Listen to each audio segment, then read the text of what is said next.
Welcome to Stay Sane Now with your host, Claudine Struck. Just when you thought life was out of control, here's a show just for you. Now, the host of Stay Sane Now, Claudine Struck. Good afternoon. Welcome to Stay Sane Now radio show. I'm your host, Claudine Struck. Thank you for joining us today. The Stay Sane Now radio show is based on my book, How to Stay Sane When Life Isn't. These books offer fast and easy tips for renewing your mind, body, and spirit, no matter what challenges you may be facing. Taking time to cultivate a healthy mind, body, spirit completes the three-legged stool of contentment. When one falters, we stumble. The only thing we have control over is what's happening inside of us.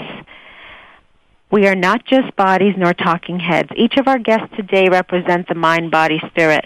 The theme of our show today is the connection between mother and daughter. As a mother, my relationship with my daughter is very important to me. I know that a lot of the things I am teaching and showing her are helping to set the foundation for the woman that she will become. To have a mother-daughter relationship grow into a friendship of equals is the most beautiful experience of a parent. It is not only gratifying, but affirming of our role, and it is something we should seek to establish when we think of parenting. It also gives a girl a deep sense of security to know that she has a lifelong friend in her mother. Such a person is more likely to make a good wife and mother herself. Our first guest today is Susan Carell. She has been a mental health professional for over 30 years. She's a licensed professional counselor in private practice. She was a university chaplain and is also an RN with a specialty in psychiatric nursing. She is the author of 2 books for therapists and of Escaping Toxic Guilt, 5 proven steps to free yourself from guilt for good. Welcome, Susan. Thank you, Claudine. Glad to be here. Yeah, thank you for joining us. My pleasure. So guilt is one of those things that tend to surface. It's almost like a character defect that tends to surface in different areas of our life. Would you say that it plays a role in the mother-daughter relationship? It does, Claudine. And after your beautiful description of the best of mother-daughter relationships, I guess I'm going to look at the other side of the coin when there's conflict and stress in this very important relationship, as you describe. But I believe that guilt is often behind the conflict that will surface in mother-daughter relationships.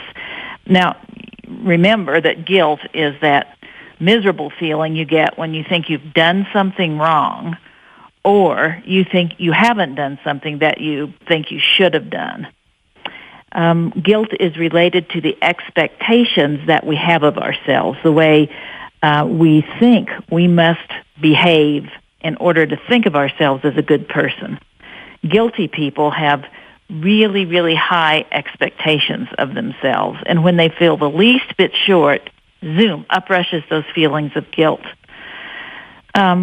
It sounds a lot like perfectionism. Yes, guilty people are people who have what I call in my book toxic guilt, an overabundance of guilt, or an unhealthy guilt, tend to be more on the perfectionistic end of the scale. You're listening to Stay Sane Now with your host, Claudine Struck. Now, back to Claudine.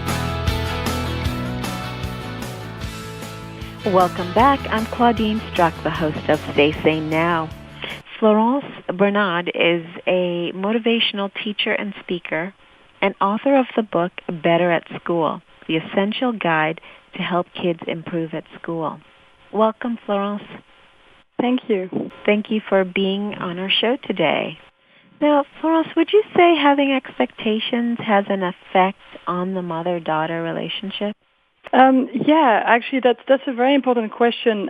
In my experience working with kids of all ages, I can tell you that this is one of the most destructive interactions. What happens is that kids are really affected by the way their parents react, and they are really concerned about disappointing their parents. Now, as a girl, your daughter is going to look at you as her main role model, And the way you think and feel about her is going to be very important to her. So having expectations, however, is completely natural. And honestly, your expectations should be very high. But the mistakes that a lot of mothers make is that they're getting confused between who their daughter is and who they want her to be. Mm-hmm. So a lot of moms want to recreate in their kids what they didn't do, what they were not able to achieve. But what you have to remember is that your daughter is not you. She might have big dreams, but they might not be the same as yours. She might have passions, but they might be different from yours. Now, your role as a mom is to support those dreams and passions, but not impose yours on her. And that's even if you see a very good ability or some potential. If that's not what she's interested in, you'll be putting pressure on your daughter, and it will seriously affect your relationship in the long run. Mm-hmm. So then are there tips and tools for mothers so they can allow daughters to be and express who they are? Yeah, there's, the way really, what you want to do is you want to see your daughter as something like an improved version of you. And she will have traits in common with you, obviously, because as a mom, you are the first role model, so there is something that's going to stay. But she will also have new traits that will make her better.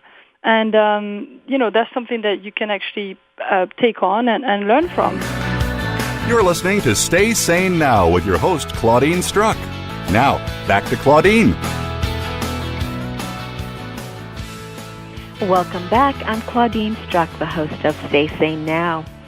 Our next guest, Lynda Monk, is a registered social worker and self-care coach. She is the founder of Creative Wellness, a coaching and consulting business dedicated to inspiring balanced living and healthy workplaces.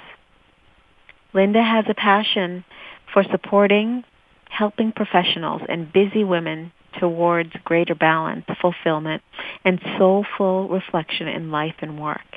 She is currently writing an adaptation memoir entitled Umbilical Cord. Welcome, Lynda. Thanks, Claudine. So, Lynda, can you tell us some of the ways and benefits of exploring the mother-daughter relationship? As you mentioned in your introduction, and thank you, I have the benefit of having two mothers. One, my adoptive mother, Marianne, and my other, Diane, who's my birth mother. And the idea of exploring the mother-daughter relationship has been very important to me given that reality. I really believe that the mother-daughter relationship is a profound place of self-discovery and a place for healing as well, since it's the primary relationship where we learn how to be who we are and how to become who we're going to be in this world. Some of the ways that I have turned to explore this significant relationship has been through journal writing. And I've been an avid journal writer since I was a young girl, starting off with a diary with a lock and key and then moving on. And I found that although I didn't go to the page to solely look at the relationship with my mother, over time there was a place there that was exploring womanhood. Thank you again for joining us on Stay Sane Now with Claudine Struck. Stay sane over the next week, and we'll meet again next Thursday at 11 a.m. Pacific, 2 p.m. Eastern Time, here on Seventh Wave Network. And my own sovereign nation